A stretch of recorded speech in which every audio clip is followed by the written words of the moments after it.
জোবায়েদ হোসেন, তার বয়স অনুমান 25, বংশাল থানাধীন 31 নং ওয়ার্ডস্থ নূরবক্স লেনের 15 নং হোল্ডিংয়ের রোশন ভিলার সিঁড়িঘরের নিচে হত্যাকাণ্ডের শিকার হয়। জগন্নাথ বিশ্ববিদ্যালয়ের শিক্ষার্থী জোবায়েদ হোসেনকে পূর্ব পরিকল্পিতভাবে হত্যা করেছেন তার শিক্ষার্থী বর্ষা এবং বর্ষার প্রেমিক মাহির রহমান, এমনটাই জানিয়েছে ঢাকা মেট্রোপলিটন পুলিশ। হত্যাকাণ্ডের দায় স্বীকার করেছেন অভিযুক্তরা। তাদের আদালতে হাজির করে 144 ধারায় জবানবন্দি রেকর্ড করেছে পুলিশ। ডিএমপির অতিরিক্ত কমিশনার এস.এন. মোহাম্মদ নজরুল ইসলাম জানান, জিজ্ঞাসাবাদে বর্ষা শুরুতে সংশ্লিষ্টতা অস্বীকার করলেও মাহিরের সঙ্গে মুখোমুখি করা হলে তারা দুজনই হত্যাকাণ্ডে জড়িত থাকার কথা স্বীকার করেন।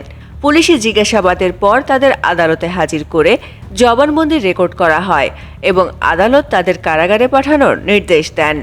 মাহির, তার বন্ধু আইলান সহ তারা পরিকল্পনা মাফিক আগেই তাদের বাসার নিচে এই গলিতে অবস্থান করে চাকু দিয়ে তার গলায় পোস্ট দিলে জোবায়েদ অতিরিক্ত রক্তক্ষরণে সেখানে মারা যায়। পুলিশ বলছে, গত 25 সেপ্টেম্বর থেকেই জোবায়েদকে হত্যার পরিকল্পনা শুরু করে বর্ষা ও মাহির। প্রায় 1 বছর ধরে বর্ষাকে পড়াতেন জোবায়েদ। টিউশনের সূত্র ধরে বর্ষার সঙ্গে প্রেমের সম্পর্ক গড়ে ওঠে। 9 বছরের প্রেমের সম্পর্কের ইতি টেনে বর্ষা জোবায়েদকে পছন্দ করার কথা সরাসরি জানান তার প্রাক্তন প্রেমিক মাহিরকে, কিন্তু পরবর্তীতে বর্ষার আগ্রহ কমে গেলে জোবায়েদকে হত্যার সিদ্ধান্ত নেয় তারা। গত রোববার বিকেল 4:30টার দিকে ওই ভবনের সিঁড়িতে ছুরিকাঘাত করে হত্যা করা হয় জোবায়েদকে। ভবনের নিচতলা থেকে 3য় তলার সিঁড়ি পর্যন্ত রক্তের দাগ পাওয়া যায়। ঘটনার পর রাত 11টার দিকে বর্ষাকে তার বাসা থেকে পুলিশি পাহারায় আটক করা হয়। অন্যদিকে প্রধান অভিযুক্ত মাহির রহমানকে সোমবার সকালে নিজেই পুলিশের হাতে তুলে দেন তার মা রেখা আক্তার।